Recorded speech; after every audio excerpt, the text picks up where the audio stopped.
Boa noite, graça e paz.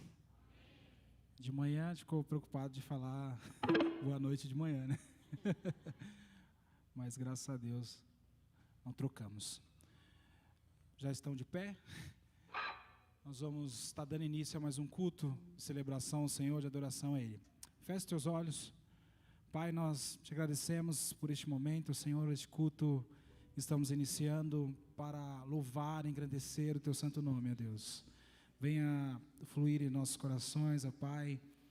Eu te peço que o Senhor possa nos conduzir neste momento, Senhor. Que o Senhor venha preparar o nosso coração para tudo aquilo que o Senhor tem para nós essa noite. Colocamos a nossa mente diante de Ti, Deus. Fala conosco, em nome de Jesus. Amém.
nações, povos, tribos, línguas, em uma só voz, saudai ao Rei com devido louvor. Cante, cante, cante, exalte o Senhor. Grandes são os seus feitos entre as nações, povos, tribos, línguas, uma só voz, saudai ao Rei com devido louvor.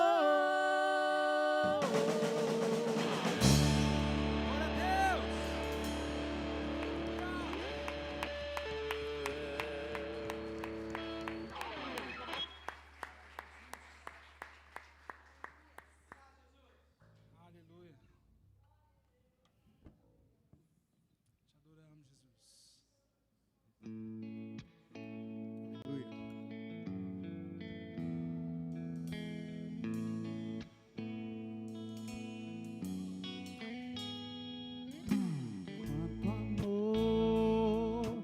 Quanto amor Ele tem por mim,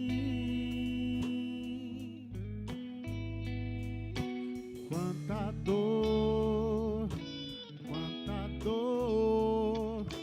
sofreu por mim, por amor. Quanto amor Ele tem por mim, quanta dor sofreu por mim, por amor. A razão de tão grande amor foi mostrar que a minha vida tem valor.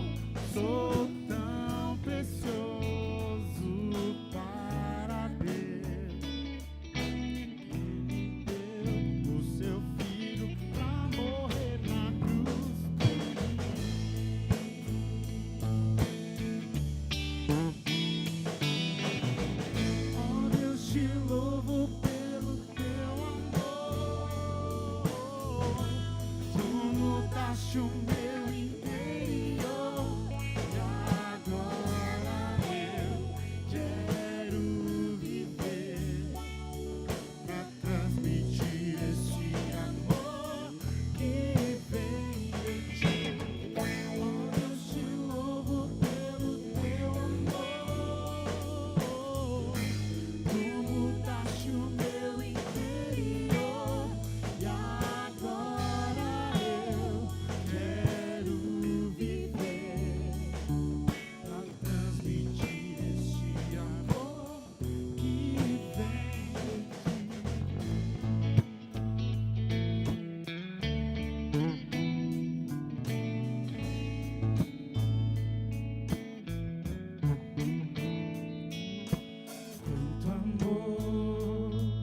Quanto amor Ele tem por mim,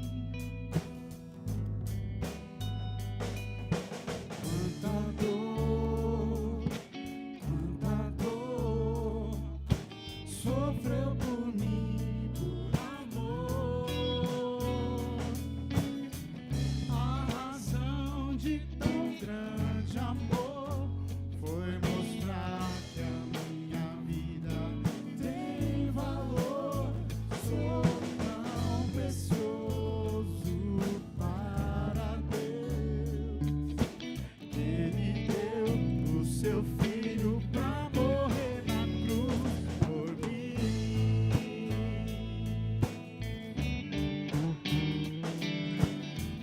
Ó Deus, te louvo pelo teu amor.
Deus, nós te bendizemos, Jesus.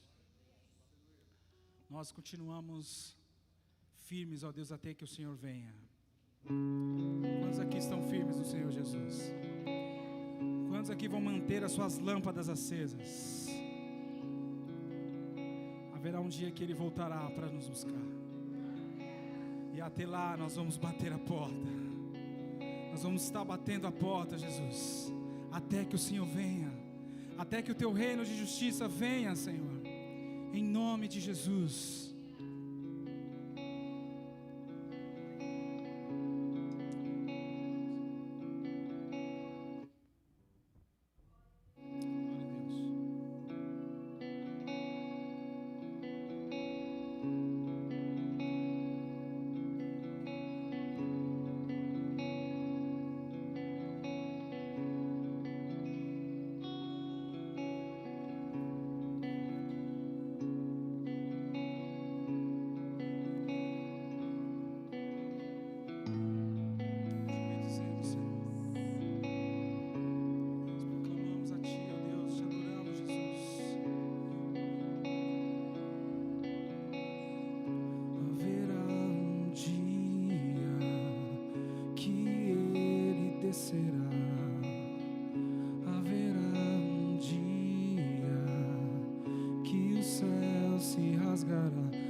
Se casará, até lá cantarei, até lá proclamarei suas verdades, suas promessas.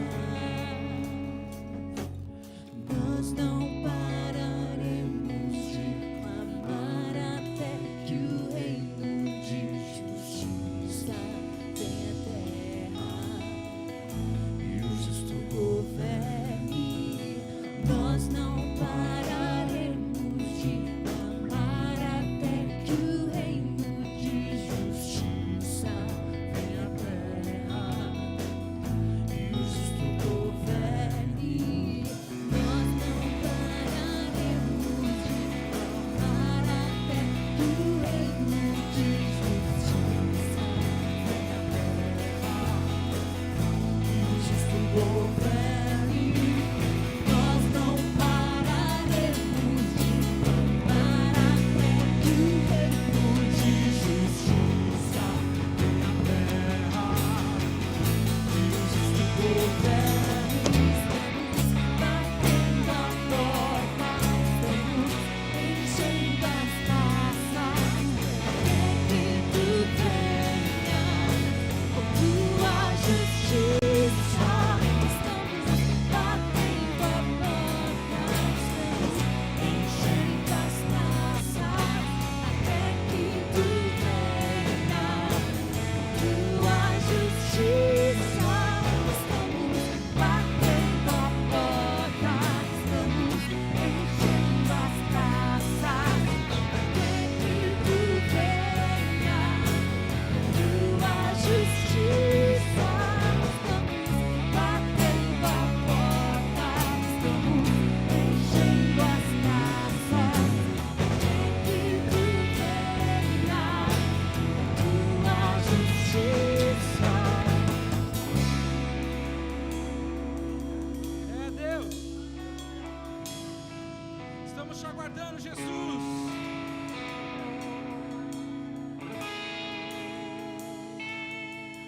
Ele veio como um cordeiro, ele veio como um redentor, ele virá para governar, o cordeiro reinará.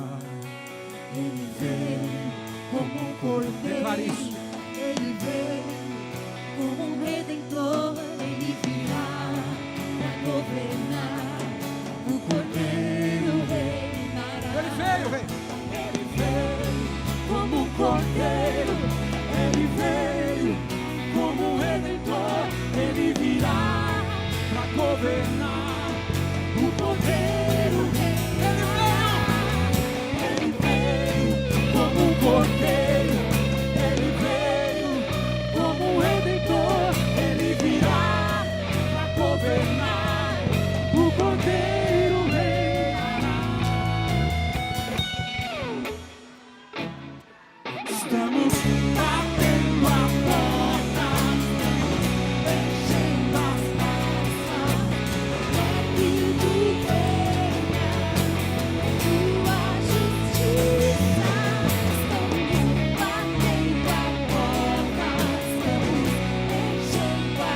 No relato do profeta Isaías, o homem que por revelação divina viu antecipadamente o Cordeiro de Deus, 800 anos antes de Jesus nascer, naquela manjedoura, Isaías estava dizendo: virá um menino, o governo estará sob seu ombro, um dia ele será levado pelos seus tosqueadores e não abrirá a boca, vai padecer diante dos seus algozes, vai ser injuriado, caluniado, perseguido e morto. O castigo que nos traz a paz está sobre ele. Pelas suas pisaduras de sangue e dor nós somos curados. Ele não tinha formosura para o que desejássemos, é o que diz Isaías. A descrição de Isaías bate perfeitamente com a de um servo sofredor, como alguém que viria e sofreria, morreria. No entanto, a Bíblia também vai dar uma descrição, mas agora do apóstolo João, em Apocalipse, lá na ilha de Pátimos, dado como morto, depois de surrado e preso injustamente, João vai dizer o seguinte: eu vi. Ele está dizendo: Isaías, eu não sei o que você viu, mas eu sei que eu vi. E ele não era mais como um cordeiro, ele era como um leão. Agora ele tinha beleza. Os seus olhos eram como chamas de fogo incandescente. Os seus pés eram como bronze, latão polido. A sua roupa era de linho salpicada de sangue. E na sua coxa, no manto do lado direito, estava escrito: Rei dos Reis e Senhor dos Senhores. João estava dizendo: se Isaías viu o cordeiro, eu vi o leão. Ele até veio como cordeiro, mas ele voltará, e na sua cabeça haverá uma coroa, e na sua coroa haverão muitos diademas. E aquele que partiu como cordeiro, morto, esfacelado pelos seus perseguidores, virá triunfante em glória, chamará cada um pelo nome, voltará para reinar por toda a eternidade. Aquele que partiu como cordeiro, voltará como leão da tribo de Judá. Vamos ver isso, ele veio como cordeiro, vamos lá.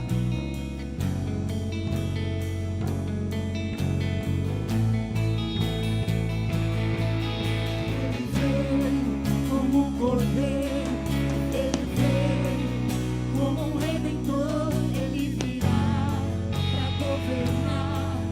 O Cordeiro reina. Vamos ver. Ele veio como um cordeiro, ele veio como um redentor, ele virá para governar. O Cordeiro reinará.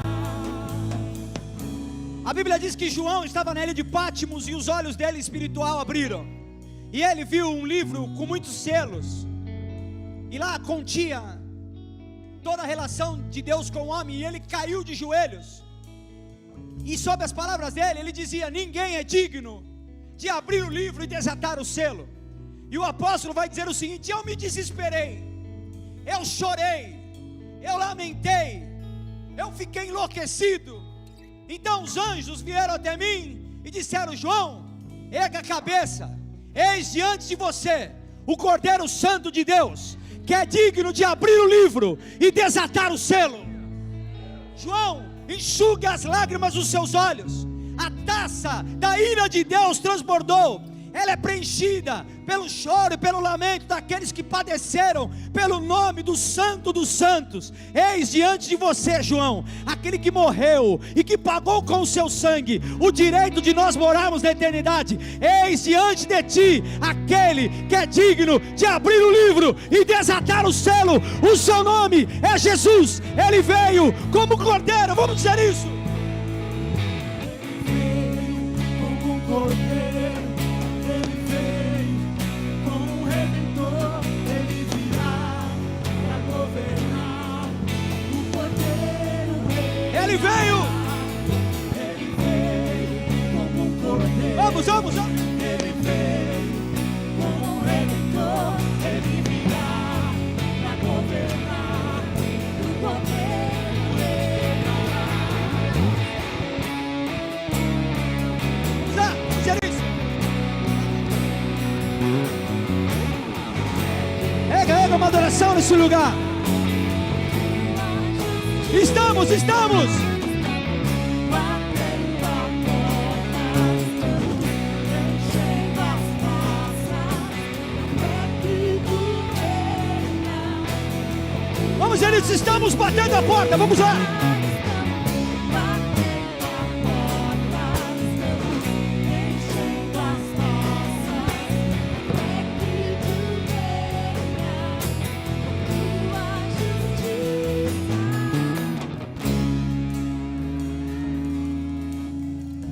Estamos batendo a porta.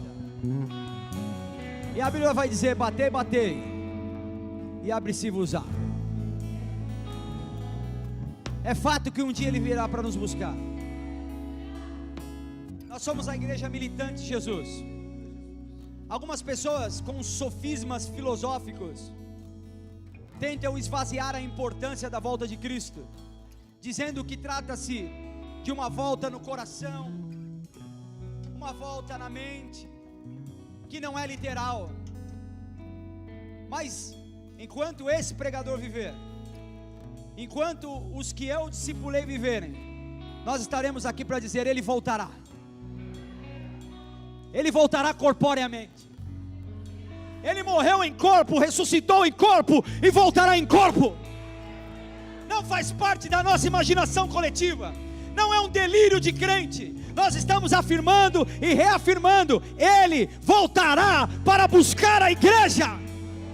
Enquanto isso não acontece, nós batemos a porta, nós enchemos as taças, nós proclamamos o evangelho de justiça, nós anunciamos que Jesus está reconciliando o homem com Deus, que o evangelho da graça está entre nós, que o perdão que nós precisávamos foi alcançado na cruz do Calvário. Nós estamos batendo a porta, nós estamos enchendo a taça, até que Ele venha, e Ele virá. Ele virá. Batendo a porta, Vamos lá, vamos lá. enchendo as taças. É que tu reina. Tua justiça. Batendo a porta, enchendo as taças. É que tu reina. Tua justiça. Jesus, como nós sempre fazemos aqui, ó Pai, no interlúdio entre a adoração e a pregação, não será diferente hoje. Nós estabelecemos aqui um altar de memória, que fique registrado, ó Deus, nessa igreja, para os que nos visitam e para os que são filhos dessa casa, que nesse lugar, Senhor, só há um digno de honra, glória e louvor: Jesus Cristo, o que venceu a morte. A Ele toda a devoção, a Ele nós tributamos glória, nós entronizamos o Senhor nesse lugar. Só há um trono, só há um que é digno de exaltação, só há uma palavra absoluta, só há um que venceu a morte, só há um Cordeiro que com o seu sangue tirou o pecado da humanidade. A Jesus honra, apenas a Jesus glória, e somente a Jesus todo louvor, no céu, na terra e debaixo da terra. Bendito seja Jesus Cristo, o Filho de Deus, que venceu a morte, vive e reina para sempre. Amém e amém.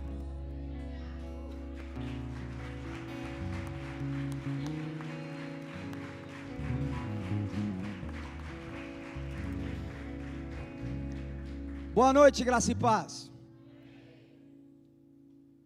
Hoje de manhã eu vim pensando, bom dia, bom dia, bom dia.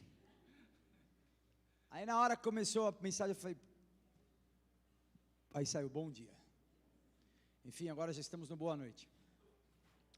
Eu falo que parece que eu nunca saio dessa igreja. Parece que, já assistiu o Percy Jackson? Parece que eu comi a flor de lótus e estou dentro do... Não saio nunca. E graças a Deus por isso, amém? Fico feliz.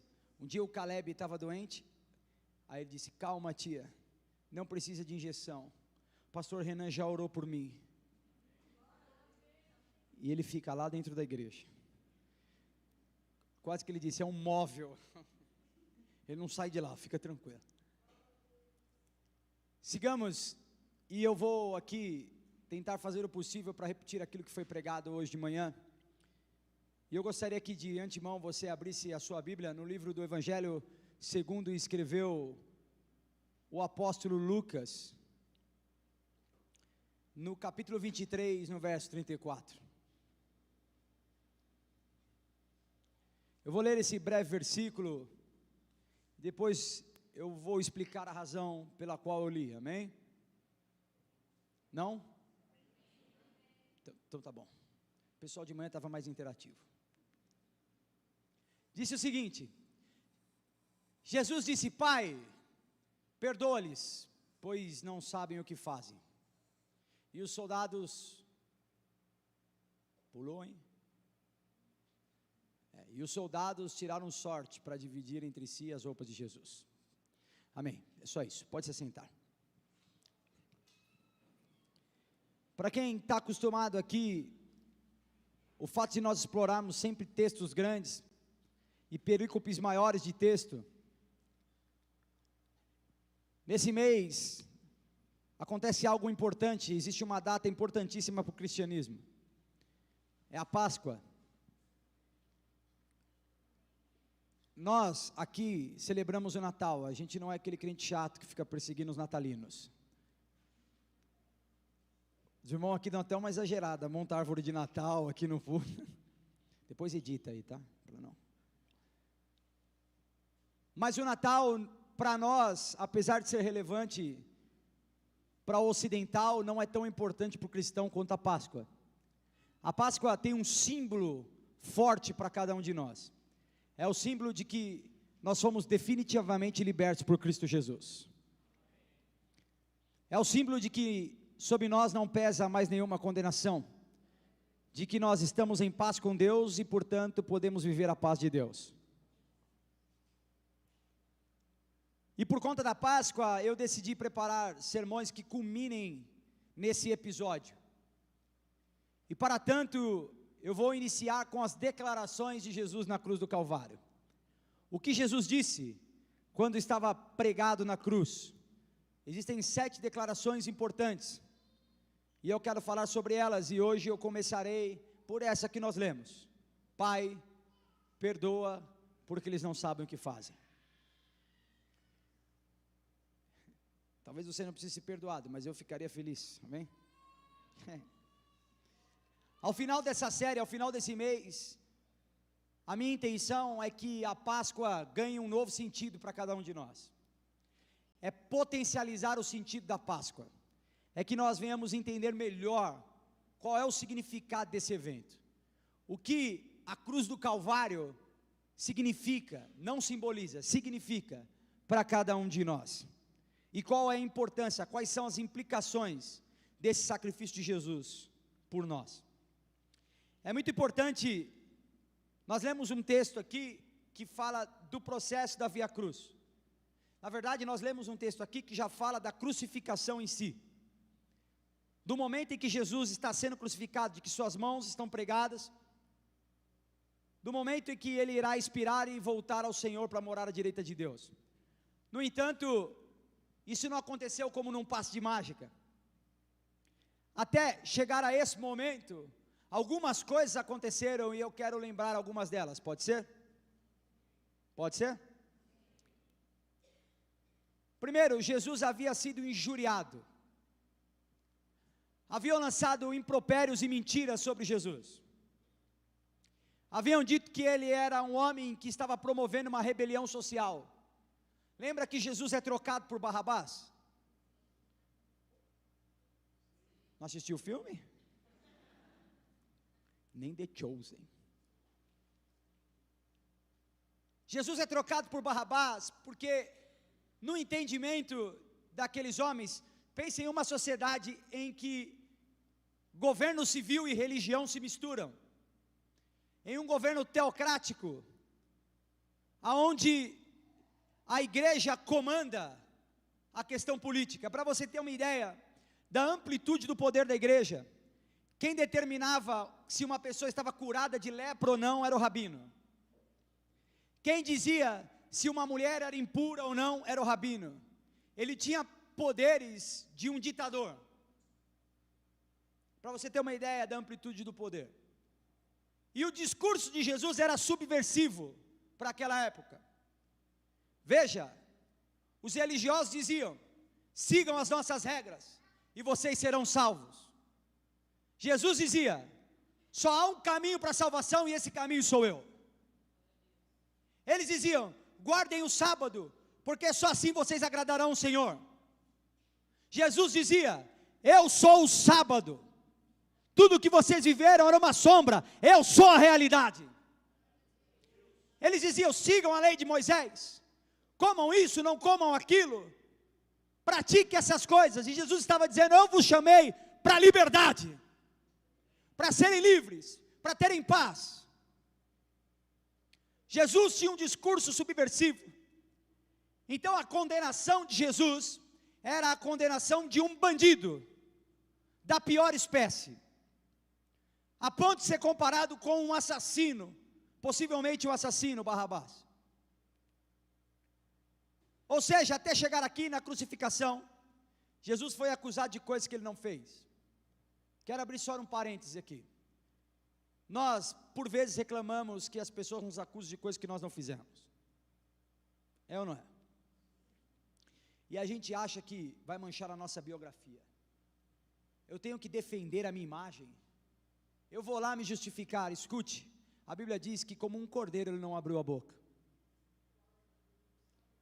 Se Jesus, que não merecia, não abriu a boca, eu acho que é meio inapropriado você brigar. Se ele que era santo não reagiu, você que se diz filho de Deus, talvez deveria se comportar como ele. Jesus teve um julgamento, mas falso.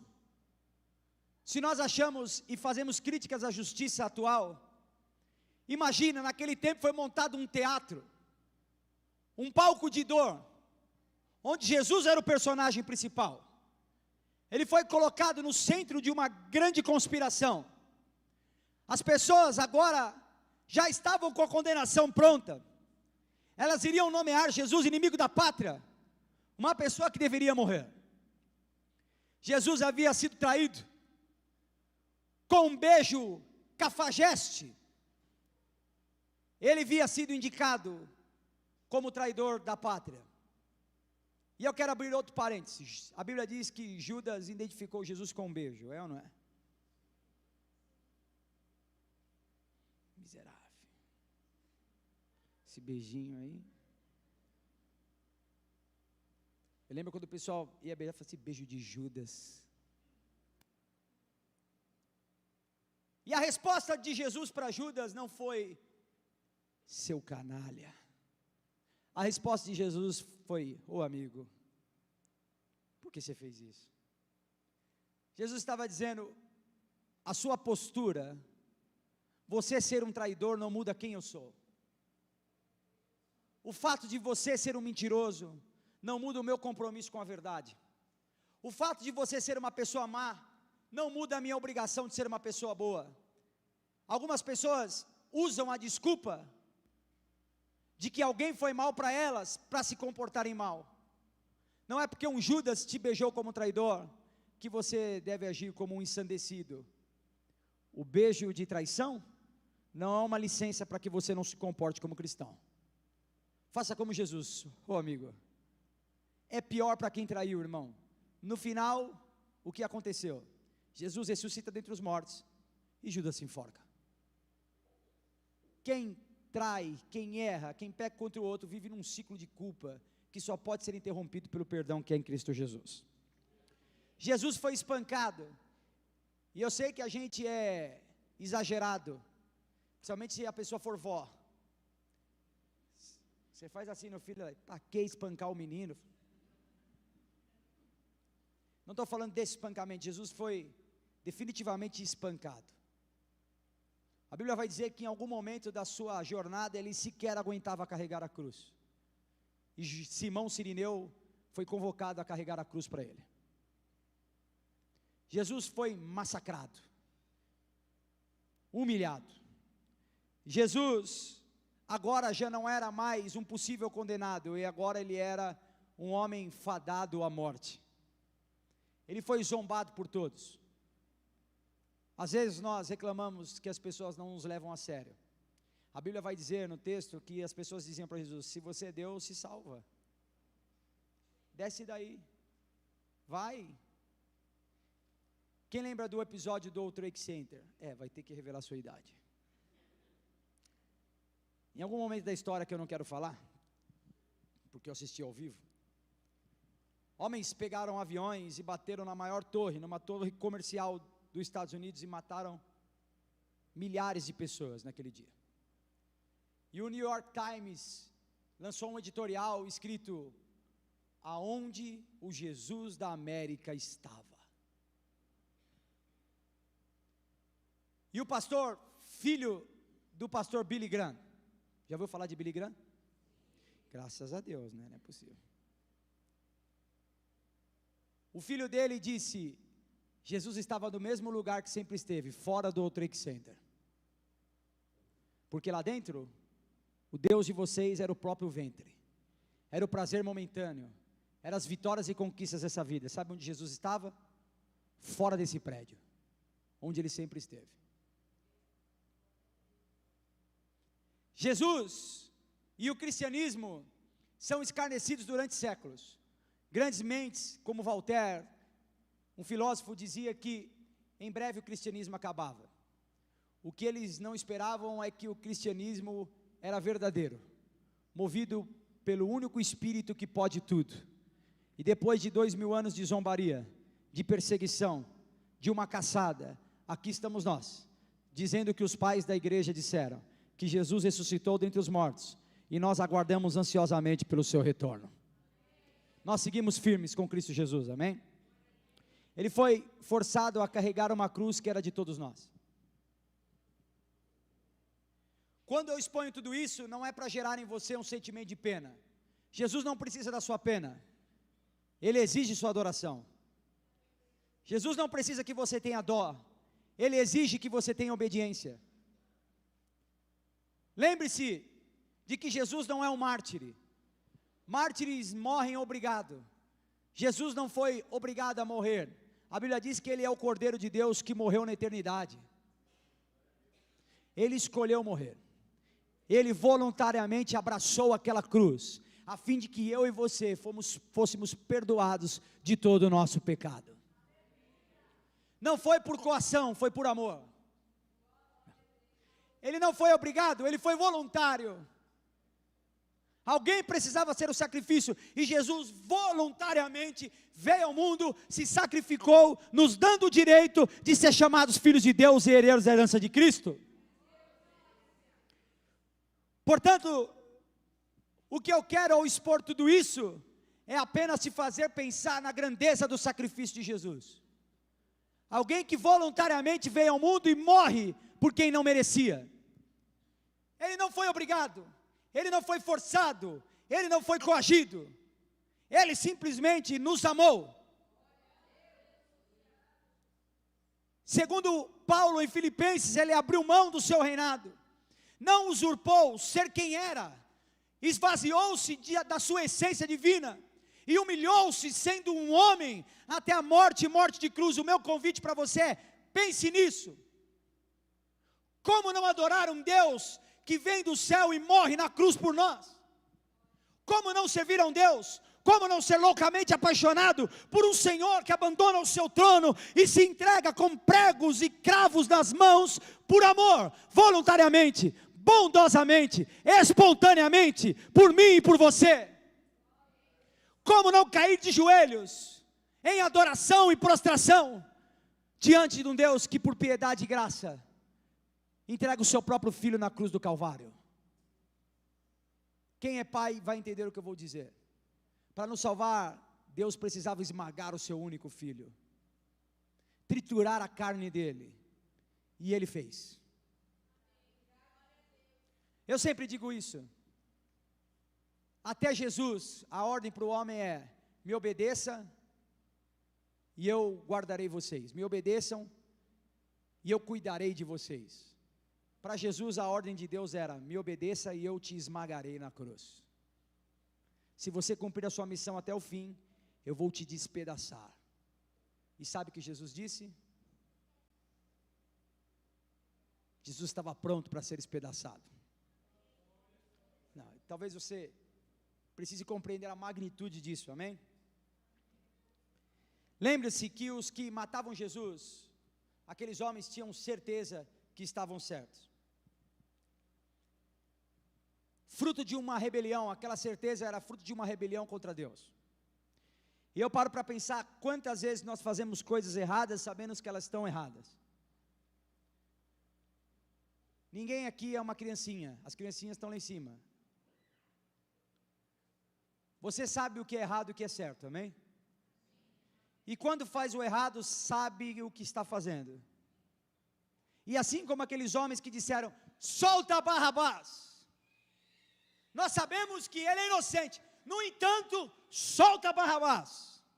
Cada vez que nós falhamos com Deus, cada vez que nós falhamos moralmente, socialmente, religiosamente, é como se nós estivéssemos dizendo: eu sei que está certo, mas eu me recuso a fazer o que o Senhor quer. Eu sei qual é a sua vontade, mas eu digo não. Eu endureço e cauterizo o meu coração e resisto à obra do Espírito. Eu sei o que o Senhor quer, no entanto, eu posso olhar para você, posso olhar para o sacrifício da cruz, posso olhar nas cada gota do seu sangue e dizer: não te quero. E pobre do homem, coitado do homem, que recusa a obra do Espírito. Já vamos falar do perdão, calma. Talvez toda essa certeza que nós carregamos seja apenas fruto da rebelião contra Deus. Escute, o Senhor não está procurando pessoas que são cheias de certeza. A Bíblia diz que Jesus está procurando verdadeiros adoradores, que sejam honestos e adorem em espírito e em verdade.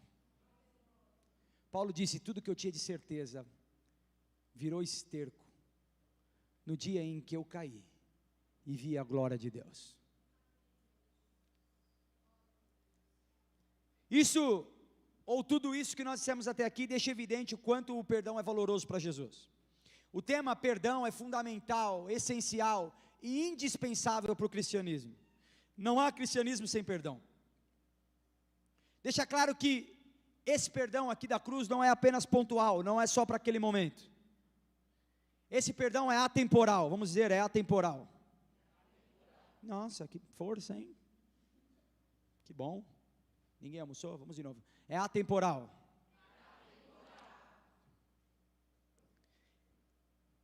É como se Jesus estivesse dizendo: olha, eu sou Deus. Escute, Jesus é traído, lembra o que eu disse? Está comigo ou não, amém? Me ajuda aí, irmão, para não ficar difícil, tá bom? Jesus é traído, humilhado, injustiçado, injuriado, pregado numa cruz, colocam nele uma coroa de espinho, pregam seus braços, pregam seus pés, e quando tudo isso termina, as primeiras palavras de Jesus na cruz é: perdoa eles. Você se acha no direito de cobrar o outro porque falhou com você, mas a verdade é que Jesus foi à cruz por cada um de nós, passou por todo esse processo, e quando ele teve a oportunidade de falar, as suas primeiras palavras foram: perdoa eles. As pessoas diziam: desce daí se você é filho de Deus, salva-te a ti e a nós. E Jesus, ao invés de mandar um raio, se fosse eu, hein? Jesus, ao invés de quebrar tudo, ele dizia: eu perdoo vocês, eu não vou me manifestar como Deus massacrando vocês, eu estou me manifestando como Deus perdoando vocês. Massacrar, reagir, perseguir, ofender, rebater, qualquer um pode fazer, mas perdoar pecados, só um Deus. Jesus estava dizendo, eu podia descer da cruz e fazer acontecer, mas isso seria próprio do homem. Isso qualquer um pode fazer, mas experimenta fazer o que eu estou fazendo. Eu estou olhando para os meus torturadores, eu estou olhando para aqueles que me injuriaram, eu estou olhando para aqueles que me perseguiram, e com um sorriso estou dizendo, eu perdoo você. Jesus está dizendo, a minha manifestação como Deus será com perdão. Vocês me batem, eu perdoo. Vocês me injuriam e eu acolho. Então, um constrangimento sem par toma conta do homem, e tudo que nos resta é cair de joelho confessando que Ele de fato é quem disse ser. Ele é Deus. E aí nós vamos descobrir com esse texto o quanto Jesus exige de nós perdão, e o quanto é importante para nós esse tema, amém? Repita comigo, toda jornada espiritual começa com perdão. Nós somos pentecostais. E o pentecostal sempre imagina que a jornada espiritual começa com arrepio. Pastor, eu já enrolei a língua aqui, meus olhos já começaram a sair fogo. Me deu um trimelique aqui. Sua jornada espiritual não começa quando você tem um arrepio. Sua jornada espiritual começa quando você cai de joelhos arrependido e reconhece o perdão que há em Cristo Jesus. Toda jornada espiritual começa com perdão, amém? Mateus 6, 14 e 15, eu quero falar sobre a importância do perdão para Jesus. Seu Pai Celestial os perdoará. Quem fica feliz, diga amém. Se perdoarem aqueles que pecam contra vocês. É aí que fica difícil. Eu quero perdão, você quer também? Você vê como a gente tem o coração tão endemoniado, que você sabe o que vai estar no final, você já nem quer mais o perdão. Eu quero perdão, mas se tiver que perdoar aquele cara, prefiro ir para o inferno. Mas se vocês se recusarem a perdoar os outros, seu Pai... Não, vamos lá, encara a verdade, vai. Seu Pai... Pastor, eu sou de Deus, mas aquele lá eu não perdoo. Pois bem, Deus também não te perdoa. Quem está dizendo isso? A Bíblia lá, ó. Bem taxativo. Não, pastor, isso era lei. Não, isso é... Eu vou te dizer quem está falando isso. Você não vai acreditar. Nossa, você vai ficar escandalizado. É o próprio Jesus dizendo isso. Ele está dizendo o seguinte, olha, seus pecados serão perdoados, se vocês perdoarem. E se vocês não, para ficar claro, para não dar margem de interpretação, se vocês não perdoarem, vocês não serão perdoados. Percebe o quanto é importante o perdão no cristianismo? Percebe o quanto é fundamental, a ponto de Jesus dizer, olha, se vocês não perdoarem, não serão perdoados. E eu quero começar aqui a falar da oração que nós lemos. Jesus nos ensina, mandando uma mensagem. Eu disse isso de manhã, vou dizer de novo. Jesus era incorrigivelmente coerente. Insuportavelmente coerente. A ponto de dar nervoso. Não teve uma grama, não teve uma palavra que se confundisse. Fazem 2000 anos que alguém tenta achar uma contradição em Jesus. E meus caros, eu quero dizer, ninguém conseguiu. Se tivessem conseguido, a Bíblia tinha sido incendiada, a gente nem falaria mais desse livro, mas o fato é que 2000 anos, as mentes mais brilhantes do mundo, vêm tentando refutar o Jesus inutilmente. Lembra-se de Jesus se apresentando a Pilatos? Quem lembra disso? Jesus vem falando que é Deus, ele disse, eu sou o caminho, eu sou a verdade, eu sou a vida. Ele vai até a sinagoga, ele abre o livro de Isaías e fala, o Senhor me ungiu, ele fala, isso aqui é hoje, eu sou esse Deus. Aí ele chega diante de Pilatos e Pilatos fala, você sabe que eu tenho poder para te salvar? Resposta, só tem porque meu pai te deu. Ai, que insuportável. Pilatos fez só esse cara aí, meu Deus. Como era coerente. Como não vacilou, como não havia contradição. A perfeição e a plenitude da perfeição estavam em Jesus. A ponto de incomodar a nossa imperfeição. Jesus, de maneira coerente, começa a sua oração em Lucas dizendo, Pai. Ele passou toda a sua vida chamando Deus de amigão. De quê? E Ele vai encerrar a sua vida dizendo: Pai. Ele está dizendo: nos dias bons eu me lembrei de quem você era meu Pai. E nos piores dias, nos piores momentos, eu sigo lembrando de que o Senhor é meu Pai. Eu não me esqueci. Até para dizer: Pai, Pai, por que me abandonaste? Ele chama de Pai. Lembra que Ele nos ensinou? E eu quero seguramente afirmar aqui, com toda a condição intelectual da minha alma, da minha mente, do meu entendimento, que o fato de nós podermos chamar Jesus de Pai, apenas potencializa o sacrifício que foi feito na cruz.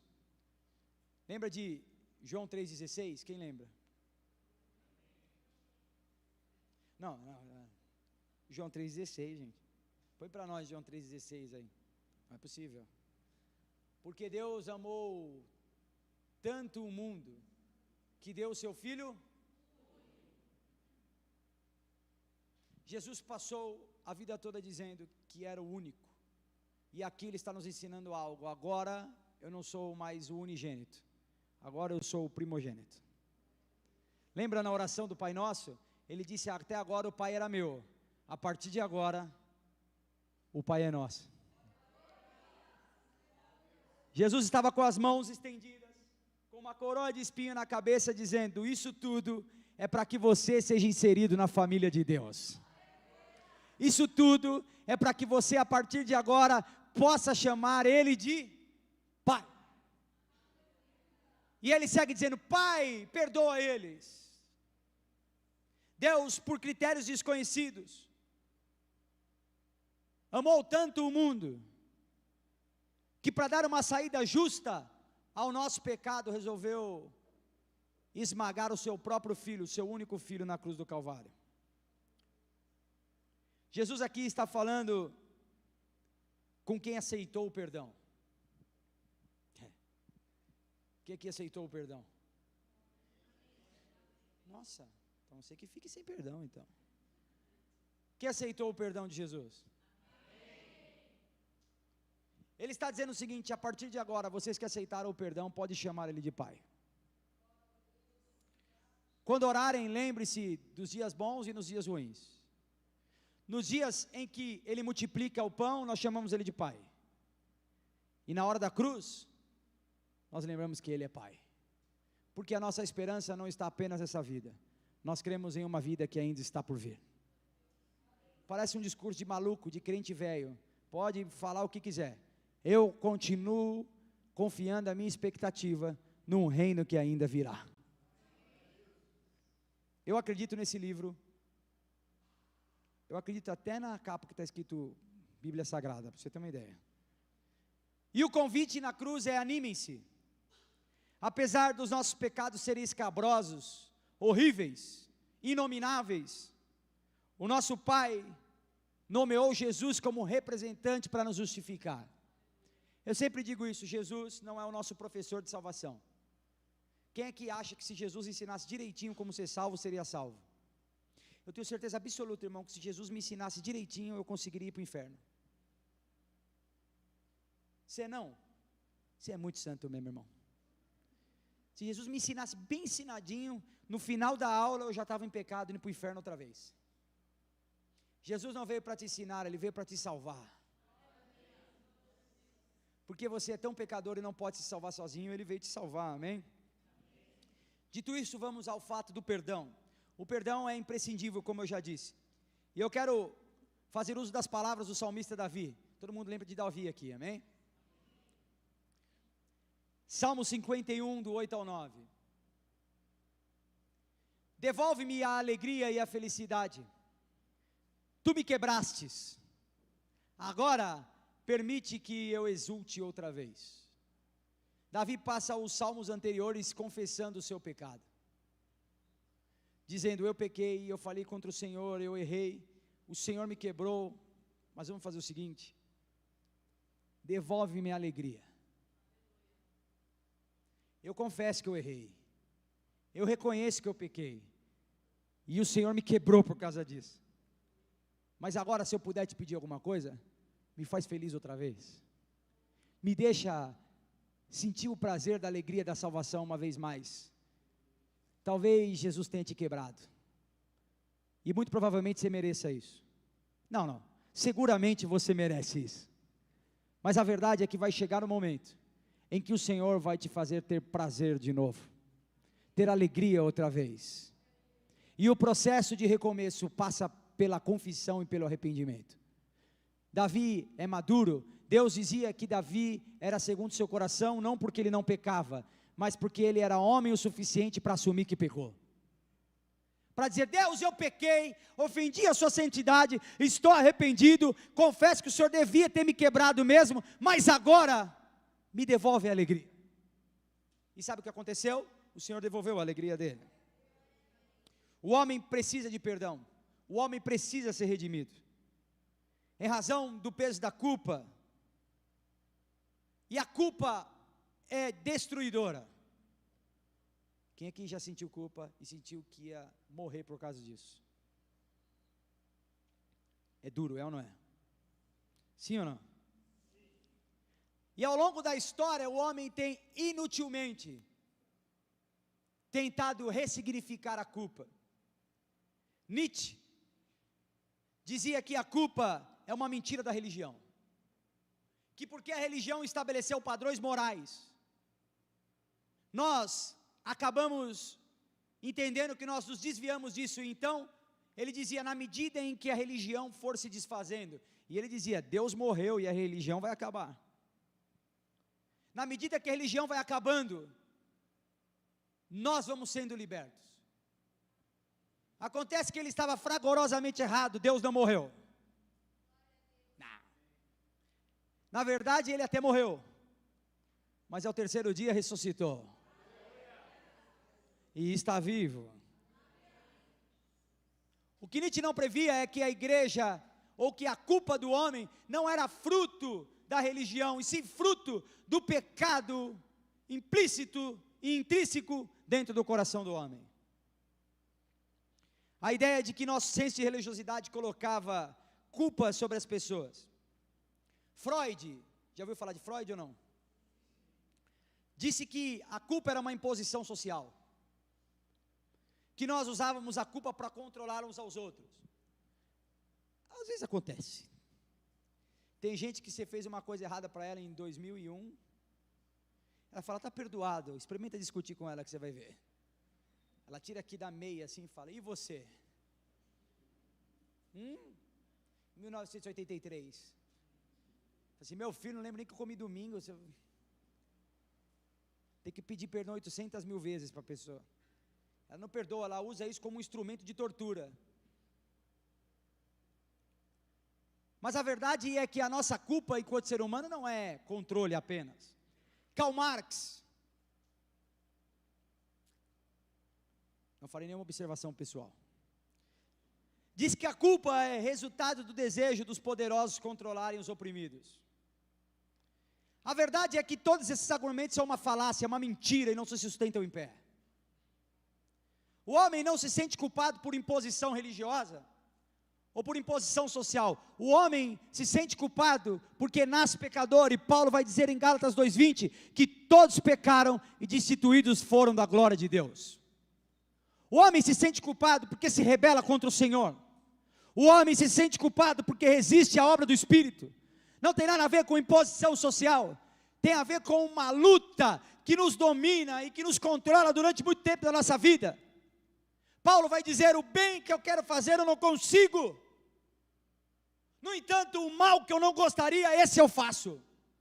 É isso que nos dá culpa, e nós só seremos libertos dessa culpa quando nós tivermos um encontro real com aquele que disse, vinde a mim vós que estáis cansados e oprimidos, e eu vos aliviarei, meu jugo é leve e o meu fardo é suave. A nossa culpa, ou a nossa relação com a culpa, será destruidora até que nós nos sintamos totalmente perdoados. E nós cometemos pelo menos 3 erros com relação à culpa. Primeiro, nós tentamos negar. A culpa não é minha. Quer me ver nervoso com as crianças? Eu sou tio, pai, coach das crianças, treinador do exército, eu sou tudo. É quando eu falo para uma criança, vai lá consertar, não fui eu. Ele está com a faca ensanguentada na mão, tem o morto caído e está dizendo, eu? Assim, olha, tudo indica que foi você. Negar a culpa não vai resolver o problema do pecado, irmão. Dizer que não foi você, não resolve as coisas. Não vai te desembaraçar. O que resolve o problema do pecado não é negá-lo, e sim confessá-lo e se arrepender dele. Por isso o convite do Evangelho é: venham, arrependam-se, confessem os vossos pecados, e o Senhor os perdoará. O segundo erro é tentar relativizar. Ah não, mas o pecado que eu cometi não é tão grave assim. Eu menti, mas e o outro que fala mal do vizinho? E daí que o outro fala mal do vizinho? Vocês vão morar no mesmo inferno? Não, Ah, nossa, parabéns. Você vai para o inferno, mas não vai sozinho. Ó, que legal. Prêmio para você. O terceiro é tentar transferir a culpa. Eu só sou assim. Eu só fiz isso porque ele começou. Eu sou assim por causa do meu pai. Eu sou assim porque minha mãe me deixou. Eu sou assim. Irmãos, você é o culpado. Não transfira a culpa para os outros. Assuma, reconheça, se arrependa, peça perdão e recomece para a glória de Deus. Viva uma nova vida.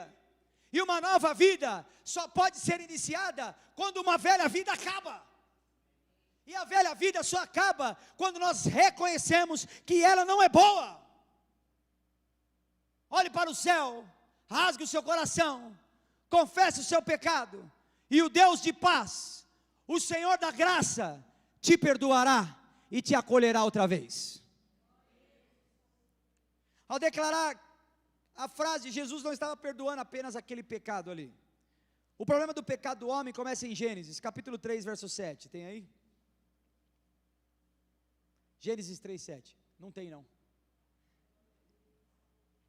Falhou o botão que eu aperto aqui, que apareceu. Enfim, é o episódio que vai dizer que os olhos deles se abriram, e eles perceberam que estavam nus. Quem percebeu? Graças a Deus, a pessoa não ficava andando nu por aí, né? Foi Adão e Eva.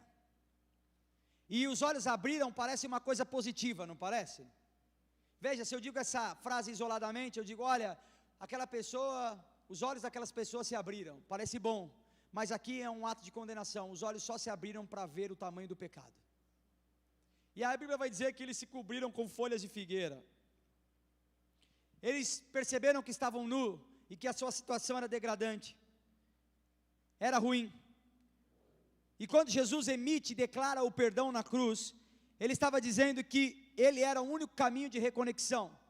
Se o pecado por um lado entrou por Adão, agora estava sendo aniquilado por Jesus. Eu disse isso de manhã, vou repetir. Alguém esses dias ontem na reunião, é que eu já estou confuso, porque eu venho sempre aqui na igreja. Ontem na reunião, o pessoal perguntou, o reino de Jesus vindouro vai ser igual ao Éden? Eu disse, não, muito melhor que o Éden. Porque no Éden havia a possibilidade de pecar, no reino de Cristo, Jesus matará o pecado. Aniquilar toda a possibilidade de pecar. Virá um tempo em que nós estaremos com Cristo para sempre, e nesse tempo nós não pecaremos. Enquanto isso nós lutamos, nos arrependemos e pedimos perdão. E somos perdoados. Jesus na cruz do Calvário estava dizendo, olha, o pecado entrou por Adão, porém vai sair por mim. Eu sou a expiação do vosso pecado. Jesus estava dizendo, eu sou o acesso. Lembra que no Antigo Testamento havia um véu que separava o homem de Deus. Jesus estava dizendo, agora eu vos convido, venham à minha presença, eu estou reconectando vocês com o Pai. Ah, nossa, também isso aí não importa. É interessante perceber que desde a consciência da culpa, nós estamos costurando folhas de figueira. Nós estamos fazendo uma gambiarra espiritual.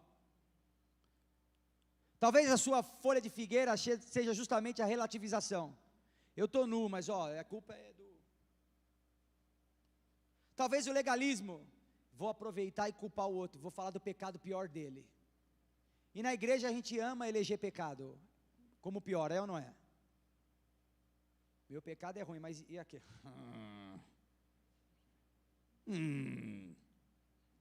Eu sou só mentiroso, mas eu engravidei depois do casamento. Falo, parabéns.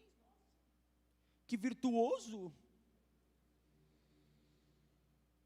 Não tem pecado pior ou melhor.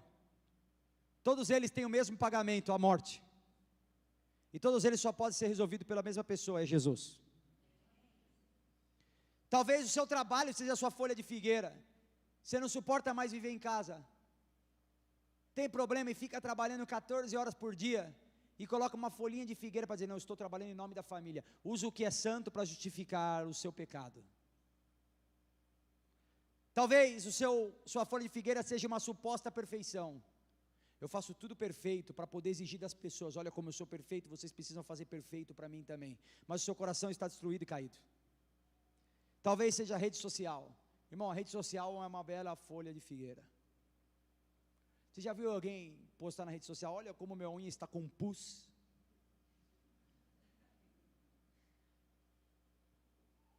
Fazendo um ovo.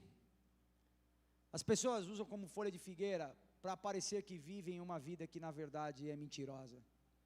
A preocupação de estar bem tomou conta do nosso coração, mais do que a preocupação em estar bem de fato. Existem pessoas que vivem vidas destruídas, mas costuraram uma folha de figueira de aparência, para proteger a sua suposta nudez. Acontece que o homem talvez não veja, mas não é uma folha de figueira que vai afastar os olhos de Deus do seu pecado, que vai impedir que Deus veja a sua fraqueza. O que nos coloca perdoados e inculpáveis diante de Deus é o sacrifício de Cristo Jesus. Talvez a sua folha de figueira seja as comparações. Como tem gente que gosta de se comparar com o pior. Eu falei isso de manhã, o cara chega para a mulher e fala, você reclama de mim, que eu sou grosso? E o vizinho que bate na mulher? O que você está querendo dizer? Que o céu é o limite? Ué, essa eu não entendi. Se por um lado tem um vizinho pior, tem um melhor. Mas as pessoas costuram folhas de figueira com pessoas piores e usam elas de desculpa. A desculpa precede a culpa. Ou a desculpa esconde a culpa. Quem é muito culpado é habilidoso em dar desculpa. O problema é que a mentira é um emaranhado como uma teia de aranha. Você mesmo se enrola nela. Salmo 51, 3, por favor. Para começar a jornada em direção ao perdão, nós precisamos começar pelo reconhecimento da nossa necessidade de perdão. João Calvino dizia o seguinte, que as pessoas pedem perdão de forma banal porque talvez não entendam a profundidade ou a gravidade do seu pecado. Vemos Davi de novo, lá vai Davi. Pai, pois reconheço a minha rebeldia. Meu pecado me persegue o tempo todo. Veja, Davi não estava dizendo, eu pequei por causa de Betseba, eu pequei por causa de Urias, não, a culpa é do sargento, a culpa é de não sei o que. Ele fala, não, eu sou o culpado, eu confesso, eu reconheço que eu causei esse mal e o meu pecado me persegue. No entanto, eu me arrependo. E a Bíblia diz que Deus olhou com graça para Davi. Irmãos, quer ser perdoado? Que fraco, não? Quer ser perdoado? Primeiro reconheça a necessidade do perdão. Seja maduro, homem e mulher, para dizer, eu reconheço o meu pecado e preciso de perdão.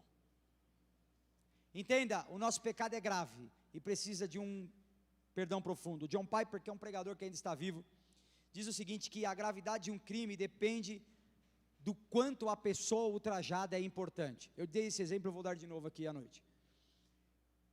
Pense só, no Código Penal brasileiro, desferir um tapa no rosto de um adulto, vou dar um número simbólico, tá, que eu não sei, pode te dar de 3 a 6 anos de cadeia.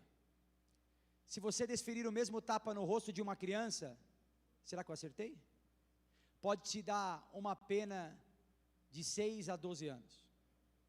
Por quê? Porque o Código Brasileiro Penal entende que a criança tem um status de nobreza maior. Que o que você está fazendo é mais grave. O que está querendo dizer com isso, pastor? É simples. Nós não pecamos contra qualquer um.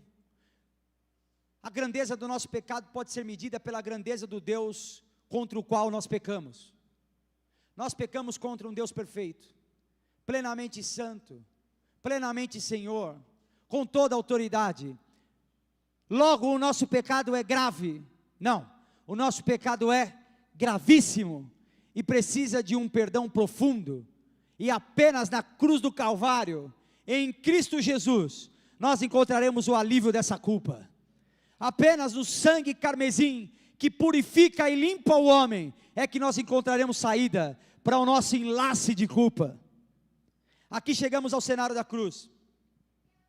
Jesus morreu para que os nossos pecados fossem perdoados. Ele mudou a nossa essência. Nós saímos de pecadores condenados para filhos adotados. Nós estávamos condenados ao afastamento eterno. Lembra que Paulo disse? Todos pecaram, estão afastados de Deus. E agora, com a morte de Jesus, o véu do templo se rasga. Já não há mais templo, não há mais sacerdote, não há mais divisão e separação entre nós. Agora só há um mediador entre Deus e o homem, e o seu nome é Jesus. Se antes nós éramos pecadores impedidos de acessar o templo, agora nós somos filhos convidados a acessar o Cristo, que é o Senhor do templo. Não. Antes existia uma lei dizendo, não entrem, vocês são pecadores. Agora existe um sacrifício dizendo, venham a mim, e eu cuidarei, adotarei e perdoarei vocês. Agora não é mais uma imposição, fique do lado de fora. Agora é o convite, venham para dentro. Mais do que um santíssimo lugar, venham para a santíssima pessoa, para aquele que pode redimir. Jesus está na cruz dizendo, eu perdoo vocês, e mais do que isso, eu convido vocês para uma vida de intimidade e relacionamento profundo. Hebreus 10, 19 e 22. Há muito tempo atrás, no domingo passado, ainda tinha uma série de Hebreus aqui. Veja, portanto, irmãos, por causa do sangue de Jesus, podemos entrar com toda a confiança no Santíssimo Lugar. Como nós podemos entrar? Com medo, inseguro. Olha só, nós estávamos condenados até antes do perdoa. Agora, o convite é, entrem confiantes. Agora vocês não precisam mais entrar preocupados, agora vocês entrem confiantes no Santíssimo Lugar. Ninguém nem podia entrar lá. Agora o convite é, entre e entre certo de que um preço foi pago para que você estivesse aqui. Você não está aqui à toa, você está aqui convidado, chamado. A sua vinda aqui é bem-vinda. Próximo. Por sua morte, Jesus abriu um novo e vivo caminho através da cortina que leva ao Santíssimo Lugar. Próximo. Uma vez que temos um sumo sacerdote que governa sobre a casa de Deus, entremos com um coração sincero e plena confiança, pois a nossa consciência culpada foi purificada. O nosso corpo foi lavado com água pura. Lembra do que eu estava dizendo? Consciência culpada. Agora eu estou dizendo que o novo e vivo caminho. Lembra o que Jesus disse em João capítulo 14, verso 6? Eu sou. O que ele disse que ele é? Eu sou. Agora ele está dizendo, a cruz do Calvário abriu um novo caminho. Jesus está dizendo, eu sou esse novo caminho. E quem passa por esse caminho tem a consciência culpada absolvida e tem o corpo manchado de pecado lavado com a água do Espírito. Você não está mais culpado. Agora você não tem mais culpa e foi lavado pelo sangue de Cristo Jesus. Nós estamos definitivamente perdoados, amém? A pergunta é, você se sente assim? É no perdão de Deus que nós podemos ser recebidos por meio de Jesus e encontrados em absolvição plena. Eu vou falar de um teólogo aqui que eu quase não falo. O nome dele é Tim Keller. Em seu livro Perdão, que eu recomendo, leia e leia outra vez, e mais uma vez e outra vez. O Keller é o único teólogo que lançou o livro depois de morto. Depois que ele morreu, lançaram o livro. Era tanto livro que não acabava mais.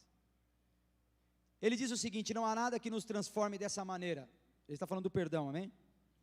Não existem complexos de inferioridade, porque eu entendo que sou muito amado. Não existe complexo de superioridade, porque sou um pecador salvo somente pela graça. A compreensão do grito de Jesus, perdoa, na cruz, é a chave para a transformação pessoal. É a grande chave para a obra de perdão e reconciliação da humanidade. Em um tempo que os coaches prometem o que não pode entregar, ficam falando de chaves e códigos, eu vou te dar aqui a única chave e código verdadeiro. É um grito na cruz dizendo, perdoa eles. Esse daqui não prometeu sem poder entregar, esse aqui entregou sem nem prometer. Ele foi à cruz do Calvário e disse, agora vocês já estão perdoados. Não é que vocês serão, vocês já estão limpos do seu pecado. Eu sou perdoado e logo percebo que perdoar é a minha missão, que eu estou convocado a perdoar também. Assim, todos nós somos beneficiados pelo perdão, amém? E todo mundo que é beneficiado pelo perdão recebe a responsabilidade de perdoar. Mateus 18, 21 e 22. Vamos lá, já estou caminhando, calma. Então Pedro se aproximou de Jesus e perguntou: Senhor, quantas vezes eu devo perdoar quem peca contra mim? Olha que espiritual. É ou não é? 7 vezes. Para comigo aqui, ó. 7 vezes num dia é bastante coisa, né? Se olhar assim, esse texto isolado, parece até que Pedro estava direcionado pelo Espírito mesmo. Parece até que ele estava muito crente, é ou não é? Você perdoar uma pessoa 7 vezes no mesmo dia, você perdoa 1, 2, na terceira, meu. Faz, esse cara está de brincadeira. É ou não é? Ele se achando super espiritual, Jesus responde. Jesus respondeu, não, 7 vezes, mas 70 vezes 7. Jesus falou, vai lá, espiritualzão. Vai lá, santão. Agora faz o seguinte, perdoa 70 vezes 7 que eu quero ver. Diante de Jesus, esse nosso currículo de perdão, essa nossa aura de santarrão, não prevalece. Enquanto a nossa mente é capaz de conceber apenas 7 vezes por dia, a convocação de Jesus é 70 vezes 7. Vai muito além do que nós propomos e imaginamos ou concebemos, amém? Esse texto aqui do Mateus 18 vai falar sobre o servo impiedoso. Lembra disso aqui, que recebeu o perdão do rei e depois não perdoou o outro que devia menos para ele? Jesus quer mostrar que o perdão deveria ser óbvio. Aquele que recebe o perdão deveria obviamente entender que precisa perdoar o outro. Olhe para a cruz. E nós temos mania de dizer, não, mas olha o que ele me fez. O que ele me fez foi grave. O que ele me fez foi ruim. Eu fui exposto, eu passei vergonha. Ninguém passou vergonha tamanha como Jesus. Ninguém foi tão exposto, e foi por você. E se você é capaz de receber esse tipo de perdão, então você deveria ser capaz de oferecer perdão também. Você não devia viver na conveniência de ser perdoado por Jesus e na ignorância de não perdoar o próximo. E aí eu vou caminhando para o encerramento usando o exemplo de José. Quem lembra de José aqui? Lembra? José foi traído pelos irmãos, jogados em uma valeta. E depois, quando ele está mudado, transformado, sua fisionomia, os irmãos passam por fome no Egito e vão até ele. E quando ele se revela, os irmãos ficam preocupados, afinal de contas, parecia que aquela hora era o acerto das contas. Era a hora de colocar o pingo no i. José diz, eu não sou mais aquele menino que vocês jogaram na valeta, agora eu sou o governador do Egito. Vocês me jogaram como pobre coitado, e agora eu sou o senhor de tudo. Vocês me deixaram lá para morrer de fome, e agora quem pode matar a fome de vocês sou eu. O discurso podia ser de vingança, estava o palco preparado da revanche. E ao invés disso, José vai dizer para os irmãos, calma, eu não farei mal a vocês, eu perdoo vocês. Sabe o que eu descobri? Que não foram vocês que me jogaram naquela valeta, que foi Deus que me jogou lá, para que eu pudesse cuidar de vocês hoje. Ao contrário, não vou perseguir vocês, eu vou matar a fome de vocês, eu vou cuidar de vocês, porque afinal de contas nós somos irmãos. Entende? Só um homem muito curado na alma pode olhar para os seus irmãos e dizer, nós somos irmãos. Eu amo vocês, eu não vou castigar vocês, eu vou cuidar de vocês hoje e sempre. E eu vou encerrar com o mesmo exemplo que eu dei, da Corrie ten Boom. Essa moça foi uma moça que no auge da perseguição nazista, a sua família decidiu cuidar dos judeus, acolher judeus fugitivos. E por causa disso, a sua mãe foi executada, o seu pai, os seus tios, os seus avós, e de uma família imensamente grande. Quem conhece algum judeu aqui sabe, a família deles é grande, irmão. Eu tinha um conhecido judeu que ele falava, vocês reclamam que os baianos têm muito filho, é que vocês não conhecem uma casa de judeu. Os bolivianos, né, Kevin? Falou, judeu que tem menos de 5 é discriminado. Nossa, só 5? Eles gostam de ter filho. Tem a ver com uma relação familiar. Eles mataram todo mundo e de uma grande família só sobrou ela e a irmã. E eles foram levados a Auschwitz. Talvez você não esteja familiarizado, mas você já ouviu esse nome. Era um campo de concentração. E lá elas foram torturadas. humilhadas, vilipendiadas, sofreram todos os horrores que alguém podia sofrer. A irmã da Corey morreu de fome, mas a Corey conseguiu fugir, e ela virou uma grande palestrante, e é óbvio que um dos temas das suas palestras era a respeito do cristianismo, era perdão. E uma dessas palestras em Nova York, ela avistou no meio das pessoas o tenente que era encarregado de torturar ela e a irmã no campo de concentração. E ele veio em direção a ela, sem saber quem era. E ele disse: irmã, a senhora está falando de perdão, e eu tenho tanto perdão para pedir. Será que eu vou encontrar perdão em Jesus? E ela disse: eu estava falando de perdão, mas dentro de mim eu sentia que eu não havia perdoado ele. Ela disse: quando ele passava por aquele corredor, eu me lembrava do chicote, eu me lembrava do ferro quente, eu me lembrava da minha irmã com 25 quilos, eu me lembrava da minha mãe, dos meus avós na câmara de gás, e eu não conseguia perdoar. Até que eu entendi que o perdão não é emoção, é uma decisão. E eu quero ler as palavras da Corey para a gente encerrar, pode ser? Ela disse o seguinte: ao estender as mãos para aquele homem e apertar as mãos dele, algo incrível aconteceu. Uma corrente de graça começou em meu ombro, desceu pelo meu braço e encontrou fluidez nas nossas mãos unidas. Um calor curativo invadiu o meu ser, e lágrimas encheram os meus olhos. E eu exclamei: eu perdoo você, irmão, de todo o meu coração. Eu jamais havia conhecido o amor de Deus tão intensamente como naquele dia.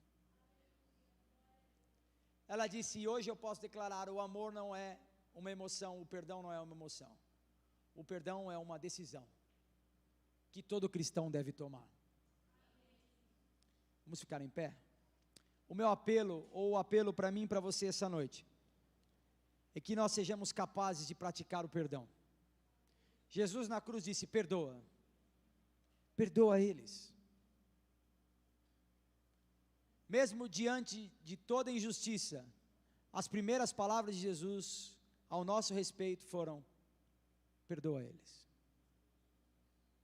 Sigamos o exemplo de Cristo e de tantos outros, assim como a Cor, que disse: eu te perdoo, meu irmão. Veja, ela não disse: eu te perdoo, sou infeliz. Ela disse: eu te perdoo, meu irmão. Sabe quem era aquele homem? Justamente quem havia matado o irmão dela. Ela estava dizendo para o assassino da sua irmã: eu te perdoo, meu irmão. Apesar do pecado nos afastar, o sangue de Jesus nos une. Apesar das nossas falhas morais, das nossas precipitações sociais, dos nossos erros e equívocos nos afastarem uns dos outros, o perdão que nós recebemos em Cristo Jesus nos coloca como irmãos. Não há cristianismo sem perdão. Não há jornada espiritual sem perdão. Quer ser um bom cristão? Quer ser um bom cristão? Entenda duas coisas: você foi perdoado. Você precisa perdoar. Você foi perdoado. Você precisa ser perdoado. Amém.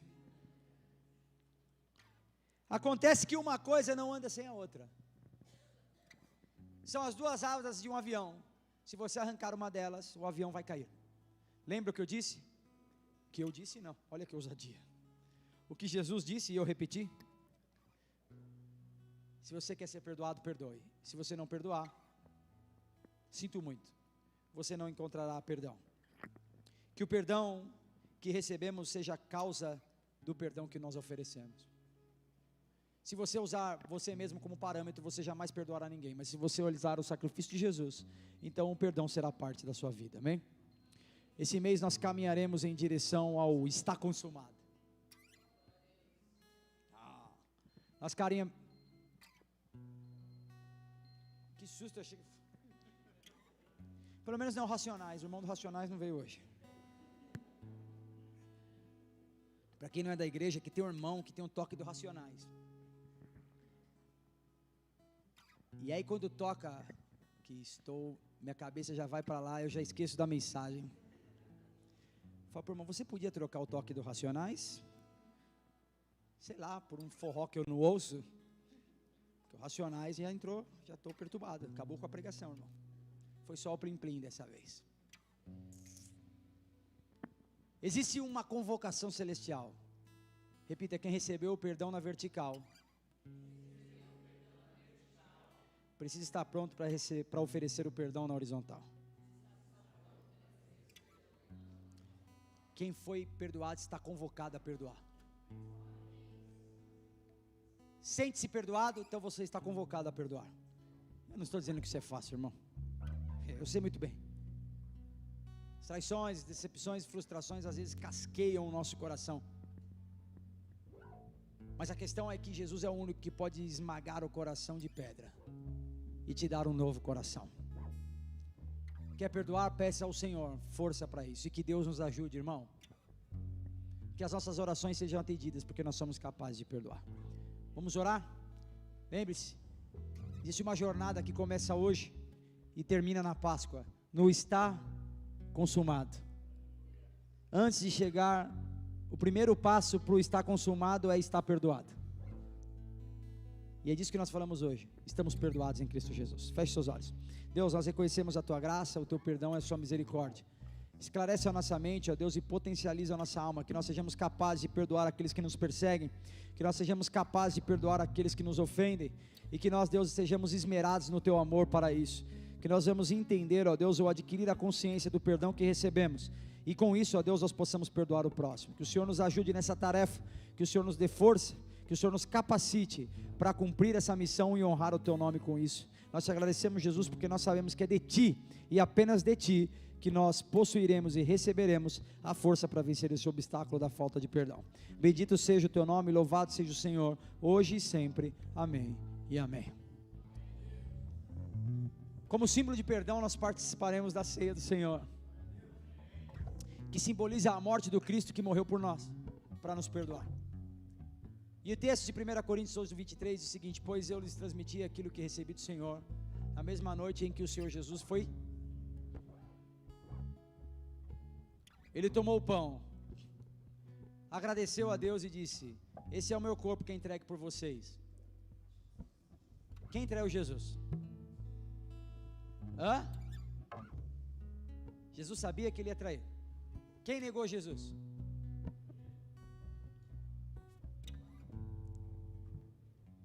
Não é que eles não sabem, pessoal da live, é que ficou baixo, bem na hora, o som. Vamos lá. Quem negou Jesus? Viu? Foi só aumentar aqui, deu certo. Quando Jesus disse: esse é meu corpo que é entregue por vocês, o traidor, o negador, estava todo mundo na mesa. Jesus não disse: esse é meu corpo que é entregue por todos, menos por vocês dois aí, miserável. Vocês não. Jesus disse: esse é meu corpo que é entregue por vocês, sabe? O amor de Jesus nos coloca na parede. Você beija ele com um beijo traidor e ele fala: amigo, isso aflige a alma, basta ver o futuro de Judas. Jesus ressuscita e Judas se enforca. A culpa é dilaceradora. Esse é o meu corpo que é entregue por vocês, traidores ou não traidores. Façam isso em memória de mim. Da mesma forma, depois da ceia, tomou o cálice e disse: esse cálice é a nova aliança confirmada com meu sangue, façam isso em memória de mim sempre que o beberem. Porque cada vez que vocês comem desse pão e bebem desse cálice, anunciam a morte do Senhor até que Ele venha. Assim, quem come do pão e bebe do cálice do Senhor indignamente é culpado de pecar contra o corpo e o sangue do Senhor. Portanto, examine-se antes de comer do pão e beber do cálice. Pois se comem do pão e bebem do cálice sem honrar o corpo de Cristo, comem e bebem julgamento para si. Pode passar mais umzinho. Por isso muitos de vocês estão fracos e doentes, e outros já até adormeceram, que é um eufemismo para morreram.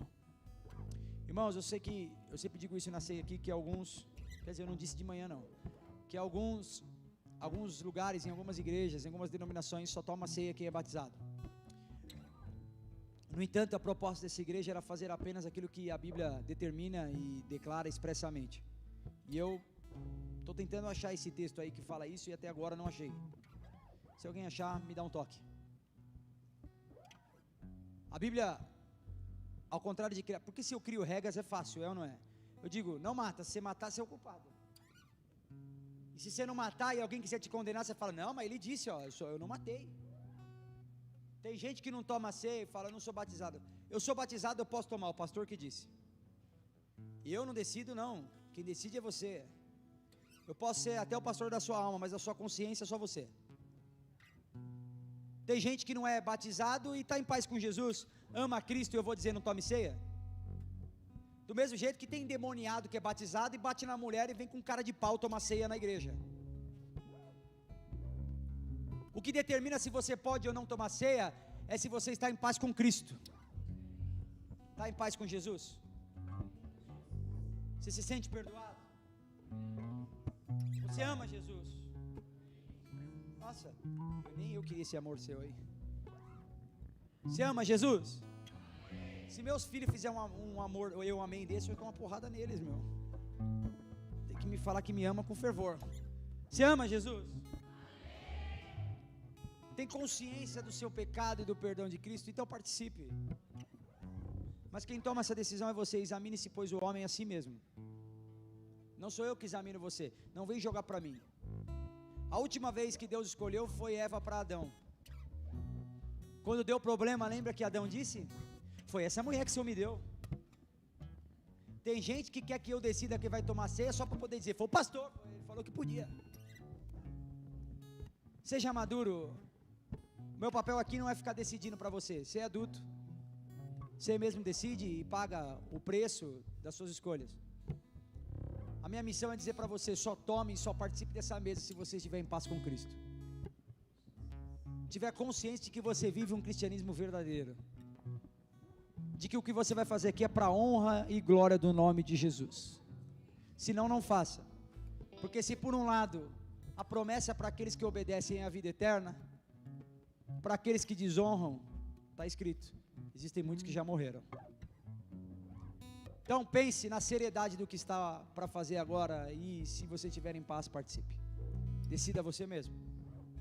Os irmãos vão servir, e nós vamos nos lembrar aqui do perdão que foi oferecido na cruz do Calvário, e que o Jesus que nos perdoou virá para nos buscar um dia, amém? Você pode pegar, vai ficar em pé, esperar uns pelos outros, até que nós possamos tomar juntos.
Nas nossas mãos está o símbolo máximo do cristianismo.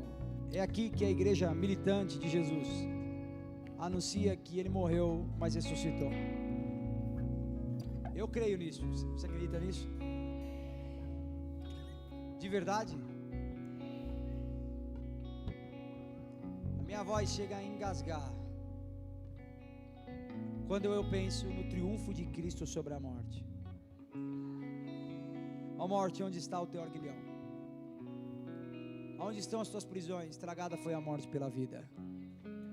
Jesus venceu a morte, ressuscitou e está à direita de Deus, com uma destra de justiça, governando a igreja.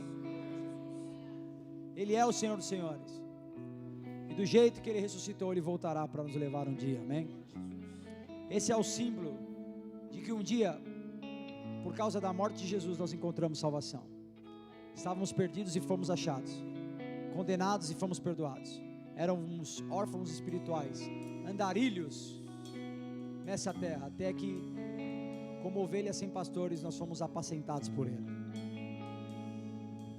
E por isso nós temos razões para agradecer. Nós somos perdoados, não de maneira provisória, nós somos perdoados perpetuamente, definitivamente, para sempre. Todo escrito de dívida foi rasgado na cruz do Calvário, e o que nos resta agora é o que diz em Hebreus: vocês foram lavados com água pura, e a sua consciência culpada agora está limpa diante de Deus por causa de Cristo Jesus. Quem está em Cristo, para ele não resta mais condenação. A vida velha se foi e uma nova vida começou, amém? Por isso eu gostaria de te convidar, e nós vamos participar juntos, como irmãos, como igreja, como família de Deus. Feche seus olhos. Deus, nós agradecemos ao Senhor por essa rica oportunidade, porque nós estamos aqui mais uma vez para celebrar o teu corpo e o teu sangue. Festejamos, ó Deus, e nos alegramos. Refletimos também acerca do que o Senhor fez. Consideramos e ponderamos, ó Deus, aquilo que precisa ser melhorado. Pedimos ajuda porque de fato precisamos dela.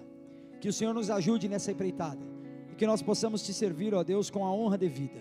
Que nós possamos, ó Deus, ter uma vida adequada, que honre, enalteça e engrandeça o teu nome. Que nós não venhamos nos esquecer que no dia da aflição o Senhor segue sendo o Pai, que no dia da pior angústia o Senhor é quem sabe o que faz, e que todas as coisas cooperam para o nosso bem.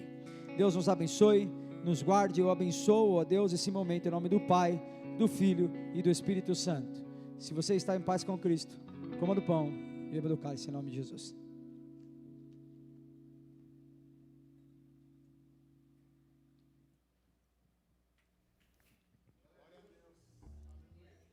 Que o Senhor nos abençoe, que Jesus nos fortaleça, que nós venhamos adquirir a consciência de que fomos perdoados e que por isso devemos perdoar. Deus te abençoe, em nome de Jesus, mais uma vez.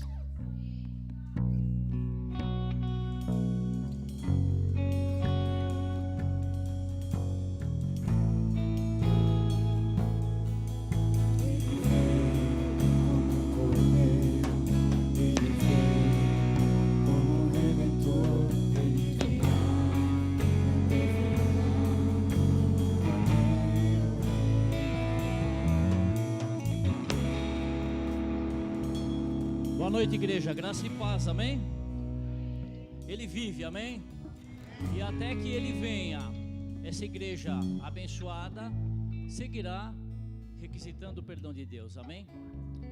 Eu uma vez aprendi uma coisa muito importante, pastor Renan: só há um pecado que não pode ser perdoado. Você sabe qual é? Sabe qual é? É aquele que não é reconhecido por nós e pelo qual não se pede perdão. Este é o único que não pode ser perdoado. E esse tema é extremamente importante. Quer ser um filho de Deus vitorioso? Creia no perdão que o seu Pai pode derramar sobre a sua vida, amém? Querido, você que visita a nossa casa, você que é participante aqui, sabe que nós reservamos esse momento para recolher dízimos e ofertas, que é isso que sustenta e mantém esse local aberto. Até que Ele venha, nós seguiremos praticando algumas coisas, amém? A ceia. E até que Ele venha, este povo salvo e remido tem a incumbência e a responsabilidade de manter a pregação da palavra, através de muitas coisas, entre uma delas, aportando na igreja, na verdade aqui nesse templo onde você serve, dízimos, ofertas e tudo aquilo que o seu coração se dispõe a entregar. Lembrando que esse domingo, que é o domingo de ceia, nós tomamos ele como base para a arrecadação do mercado solidário. Você se lembrou disso? Se não se lembrou hoje, não há problema. Você que trouxe, muito obrigado, irmãos. Gratidão pela sua participação. Você que não pôde ou não se lembrou, em todo o mês, durante todos os cultos, seja quinta ou domingo, eu quero te convidar a ser participativo. Nós recolhemos não só alimentos, mas a partir de então também vestimenta, roupa, aquilo que você pode ceder para o próximo, para aquele que não tem. Traga aqui para nós e nós faremos a administração disso para aqueles que nos buscam em pedido de socorro, amém?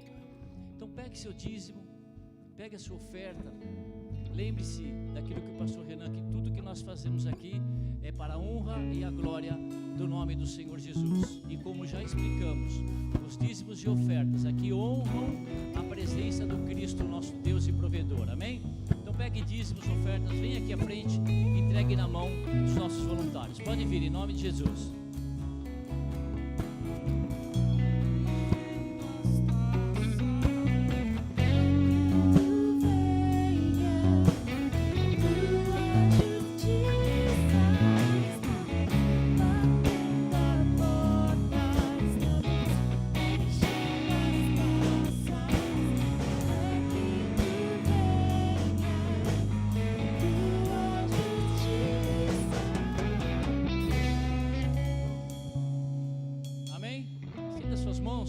Abençoar o que aqui foi arrecadado.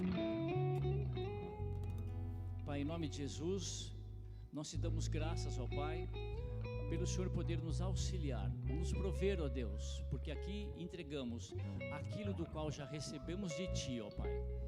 Hoje nós aprendemos sobre perdão, Senhor, e eu te peço agora, ó Deus, que o Senhor venha perdoar a nossa avareza, ó Deus, a nossa má administração, que por muitas vezes, ó Senhor, nos impede, Senhor Deus, em sermos generosos na Tua casa.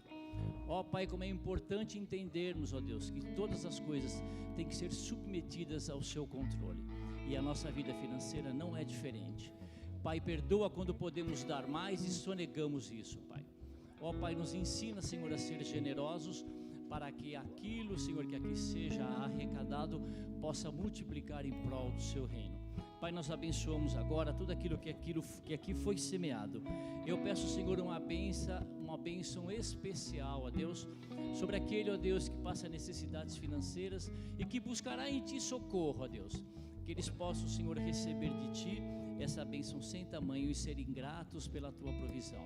A Tua igreja, em nome do Pai, do Filho e do Espírito Santo, abençoa tudo que aqui foi depositado em nome do Senhor Jesus, e todos digam amém, irmãos. Muito obrigado, que Deus abençoe a todos.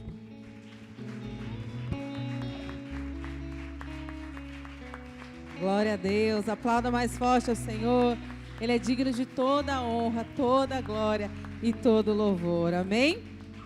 Nós vamos para o momento final do culto. Eu só quero lembrar que hoje foi um marco aqui na nossa igreja, porque nós iniciamos o primeiro domingo de ceia tendo 2 cultos, amém? Então, pela manhã nós já estivemos aqui com a casa cheia e nós voltamos aqui às 18h30 junto com vocês.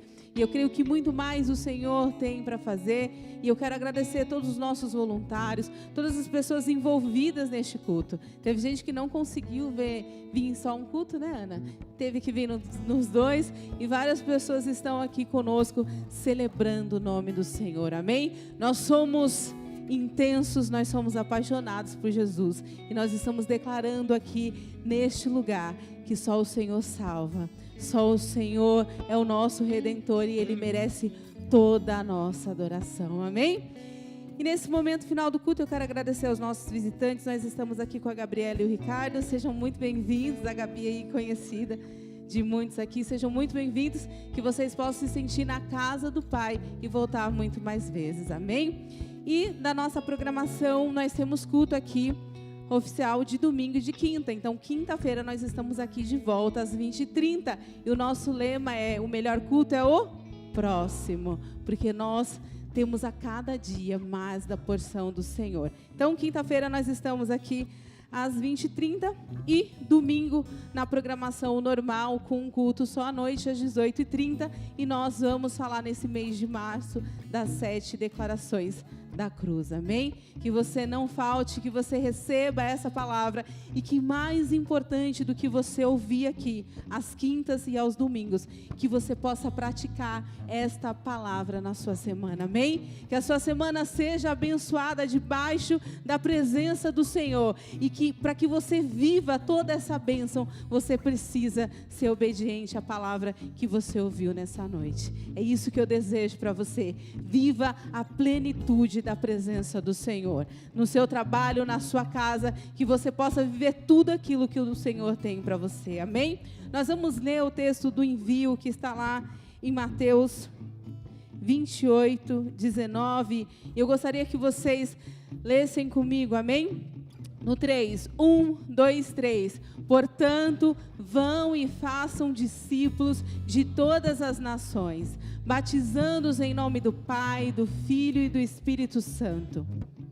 Ensinem esses novos discípulos a obedecerem a todas as ordens que eu lhes dei. E lembre-se disso, estou sempre com vocês até o fim dos tempos. Amém? Levante as suas duas mãos para os céus. Nós vamos fazer a oração final. E que você possa entender que nessa semana, ao despertar do seu relógio, ao levantar da sua cama, o Senhor está com você, amém? Independente do que você passe, independente do que você faça, faça tudo para a glória de Deus. Seja um bom funcionário para a glória de Deus, seja uma boa esposa para a glória de Deus, seja um bom filho para a glória de Deus e glorifique o nome do Senhor com tudo que você fizer e a presença dEle reine sobre a sua vida. Levante as suas mãos o mais alto que você puder, mãos de filhos de Deus, mãos de quem entende a redenção que foi derramada pelo sangue de Jesus. Oh Pai, nós te agradecemos por este culto, te agradecemos, Senhor, pelas canções entoadas, pela palavra ministrada aos nossos corações, te agradecemos pelo pão nosso de cada dia, te agradecemos, Senhor, pela tua misericórdia e graça sobre nós. Muito obrigado. Que o grande amor de Deus Pai, que a graça do nosso Senhor e Salvador Jesus Cristo e a comunhão consoladora do Espírito Santo possa ser sobre cada vida, desde agora e para sempre. Amém. Não esqueçam do café lá no fundo.